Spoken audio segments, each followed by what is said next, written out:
Avez-vous déjà su que le secret pour transformer les plus grands défis de votre vie en vos plus grandes opportunités pourrait avoir été découvert il y a plus de 2000 ans?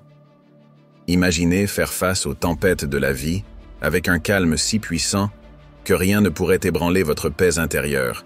Cela ressemble à un super pouvoir, non? Eh bien, ce n'est pas juste une fantaisie. Ce super pouvoir ancien est une philosophie millénaire qui est aussi pratique aujourd'hui qu'elle l'était dans les marchés animés et les halls de marbre de la Rome et de la Grèce antique. Le stoïcisme nous enseigne que bien que nous ne puissions pas contrôler chaque aspect de notre vie, nous avons un pouvoir absolu sur la manière dont nous choisissons de réagir. Et dans le monde d'aujourd'hui, où l'incertitude semble être la seule certitude, ces enseignements pourraient être l'encre que nous cherchons tous. Que diriez-vous si je vous disais que le stoïcisme est plus une question d'action que de pensée? Il s'agit de vivre une vie remplie de buts, de résilience et de bonheur, peu importe ce que la vie vous réserve. Ce n'est pas une question de réprimer vos émotions, mais de les comprendre et de les gérer pour mener une vie plus épanouie. Donc, que vous fassiez face au stress, à l'adversité, ou que vous cherchiez simplement à trouver plus de joie au quotidien, restez avec nous. Aujourd'hui, nous plongeons profondément dans le stoïcisme, découvrons sa sagesse intemporelle et voyons comment elle peut transformer non seulement notre façon de penser, mais aussi notre façon de vivre. Si vous appréciez ce que nous faisons ici, merci de laisser un like et de vous abonner à la chaîne. Cela nous aide énormément et ne vous coûte rien.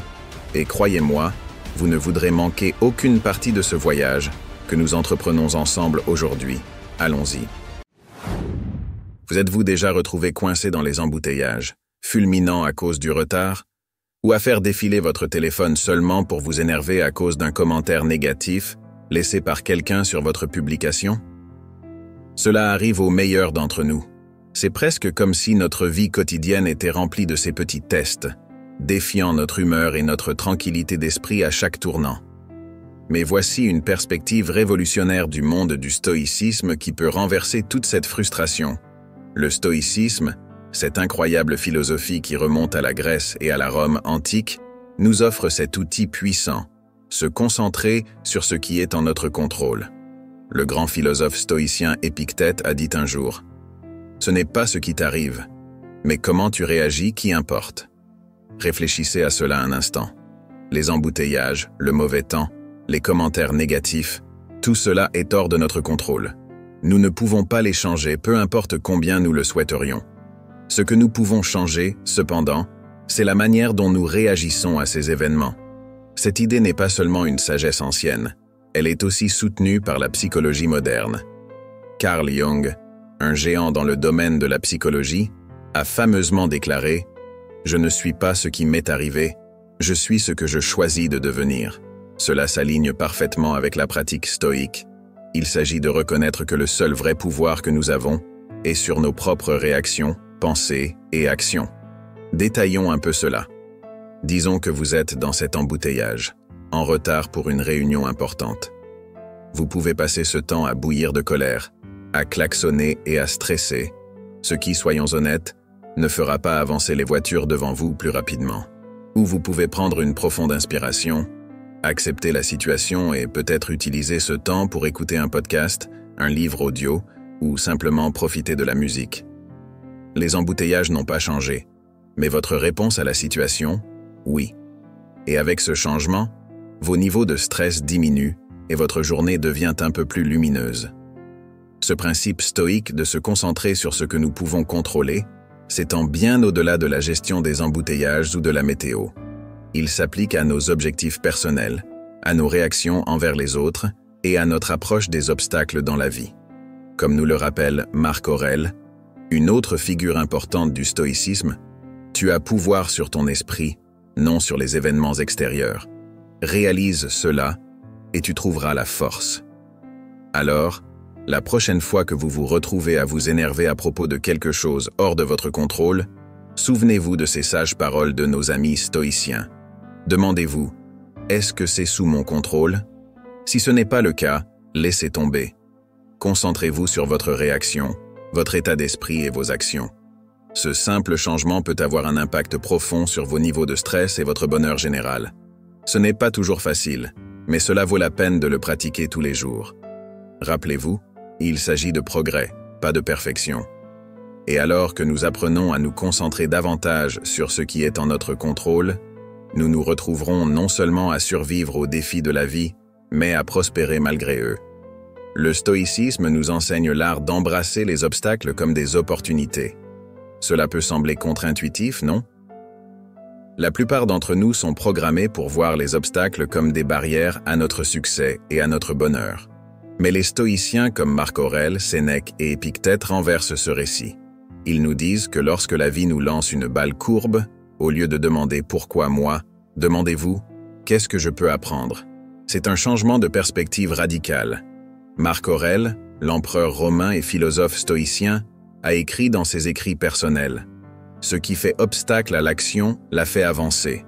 Ce qui se dresse en travers du chemin devient le chemin. » Ce qu'il veut dire ici, c'est que chaque obstacle, peu importe à quel point il est redoutable, non seulement teste notre résilience, mais nous enseigne également des leçons précieuses. Il s'agit de trouver le côté positif dans les situations difficiles et de l'utiliser pour alimenter notre croissance. En adoptant cet état d'esprit stoïcien, nous pouvons naviguer à travers les hauts et les bas de la vie avec plus de grâce, de résilience et de sagesse. C'est quelque chose dont on entend parler tout le temps, non? Vivre dans l'instant présent. Mais que signifie vraiment cette expression et pourquoi est-elle si importante? Vivre dans le moment présent consiste à embrasser pleinement et à expérimenter où vous êtes à cet instant précis, sans laisser votre esprit vagabonder vers les soucis de demain ou les regrets d'hier.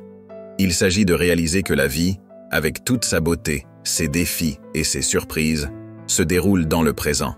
Ce concept n'est pas nouveau. Il est un pilier de la philosophie stoïque, repris par des grands penseurs comme Marc Aurèle, Sénèque et Épictète. Il a été réitéré par des psychologues et penseurs modernes. Commençons par les stoïciens.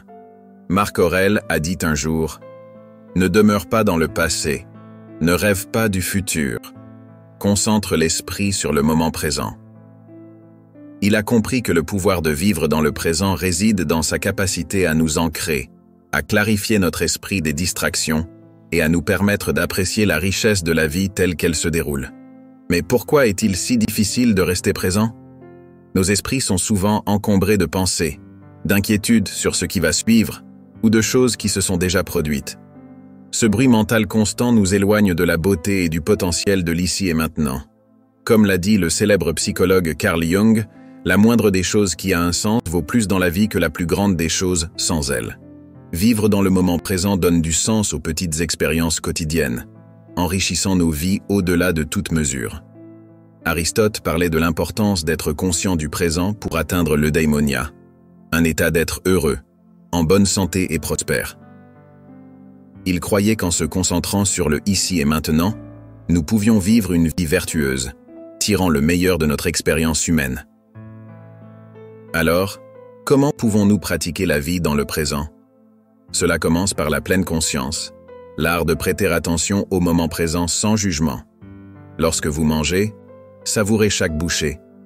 Lorsque vous marchez, ressentez la sensation du sol sous vos pieds. Écoutez activement lorsque quelqu'un vous parle au lieu de planifier ce que vous allez dire ensuite.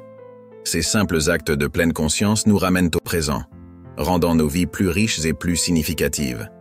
Sénèque nous a offert cette sagesse. Le véritable bonheur est de jouir du présent sans dépendance anxieuse vis-à-vis du futur. Il a compris que l'anxiété à propos de ce qui est à venir ou de ce qui a été ne fait que diminuer notre bonheur dans le présent. Vivre dans le présent n'est pas une question d'ignorer le futur ou d'oublier le passé. Il s'agit de trouver un équilibre où nous apprenons de notre passé et planifions pour notre futur sans laisser ces activités consommer notre présent. C'est dans cet équilibre que nous trouvons la paix et la satisfaction.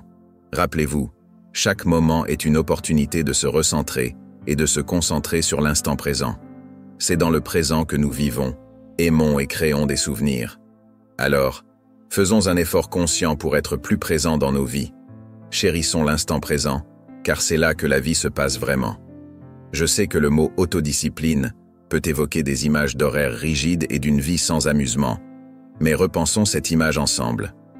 L'autodiscipline ne consiste pas à restreindre votre vie, Elle consiste à vous donner le pouvoir de faire des choix qui correspondent à vos valeurs les plus profondes et à vos aspirations à long terme.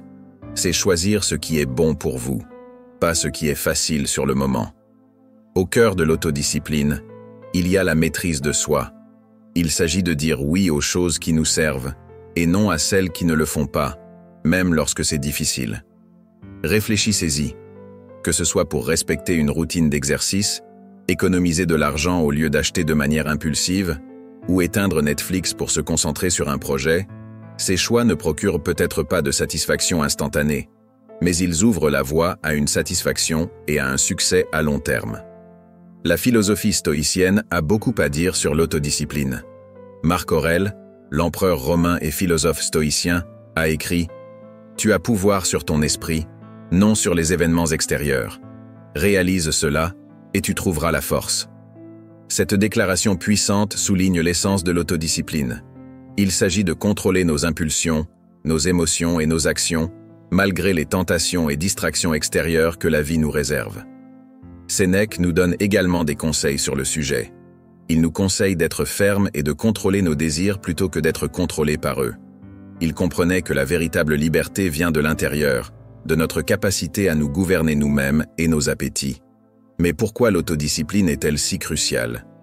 Aristote, le philosophe grec ancien, éclaire ce point. Il croyait que nous atteignions l'excellence et la vertu par l'habitude. En pratiquant l'autodiscipline, nous cultivons des habitudes qui nous mènent vers nos meilleures versions de nous-mêmes. Il ne s'agit pas d'actes occasionnels de volonté, mais de faire des choix cohérents qui reflètent nos valeurs et nos objectifs. Construire l'autodiscipline est également lié à la compréhension psychologique moderne. Carl Jung, un pionnier de la psychologie, a souligné l'importance d'intégrer tous les aspects de notre personnalité pour vivre pleinement.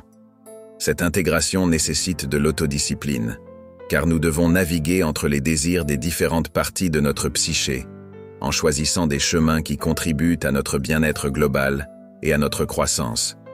Alors, comment pouvons-nous construire l'autodiscipline dans notre vie quotidienne? Commencez petit. Choisissez un domaine que vous voulez améliorer, que ce soit votre alimentation, votre routine d'exercice ou vos habitudes de dépenses. Fixez des objectifs clairs et réalisables et allez-y un jour à la fois. Rappelez-vous, chaque fois que vous faites un choix qui correspond à vos objectifs, vous renforcez le muscle de l'autodiscipline. Épictète nous rappelle « Aucune grande chose ne se crée soudainement. L'autodiscipline se construit par de petites actions constantes. Il s'agit de progrès, pas de perfection.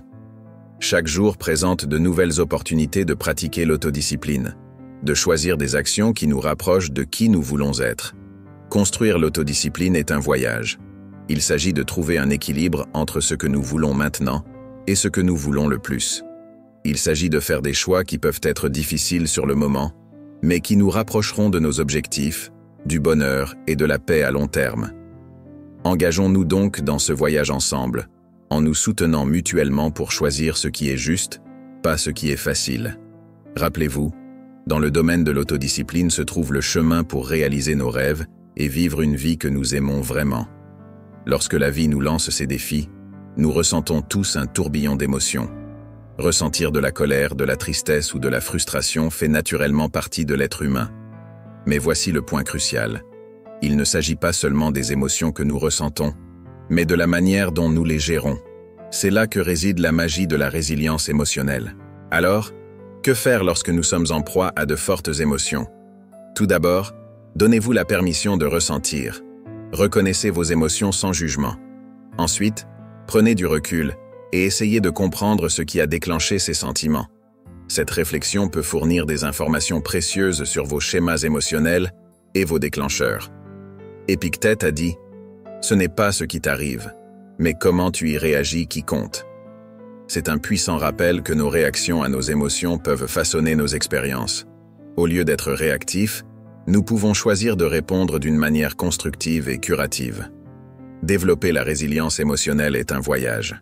Cela implique de pratiquer la pleine conscience, l'autoréflexion et la patience. Il s'agit de constituer une trousse à outils de stratégies d'adaptation, comme tenir un journal, parler à un ami de confiance ou pratiquer des techniques de relaxation. Plus important encore, il s'agit de se traiter avec gentillesse et compassion en naviguant à travers nos émotions. La résilience émotionnelle ne consiste pas à ne jamais ressentir d'émotions négatives. Il s'agit d'apprendre à surfer sur les vagues de ces émotions avec grâce et de ressortir de l'autre côté plus fort et plus conscient de nous-mêmes. En développant la résilience émotionnelle, nous nous donnons le pouvoir d'affronter les défis de la vie avec courage et aplomb. Embrassons ce voyage ensemble, en nous soutenant mutuellement pour devenir plus résilients émotionnellement et vivre finalement une vie plus épanouissante. Les stoïciens, y compris des grands esprits comme Marc Aurèle, Sénèque et Épictète, utilisaient ce concept non pas pour créer la peur, mais pour inspirer une appréciation plus profonde de chaque instant. Ils croyaient qu'en gardant à l'esprit l'inévitabilité de la mort, nous vivrions plus pleinement, consciemment et avec gratitude pour le présent. Marc Aurèle, dans ses Pensées pour moi-même, réfléchissait souvent à l'éphémérité de la vie, nous encourageant à vivre de manière conforme à nos valeurs et à tirer le meilleur parti du temps qui nous est donné. Tu pourrais quitter la vie maintenant. Que cela détermine ce que tu fais et dis et penses, écrivait-il. Il ne s'agit pas d'être morose, mais d'un appel à l'action, un rappel de se concentrer sur ce qui compte vraiment, de laisser tomber les préoccupations insignifiantes et de vivre avec un but et une intégrité. Sénèque aussi parlait de la brièveté de la vie, nous exhortant à ne pas perdre de temps sur des futilités.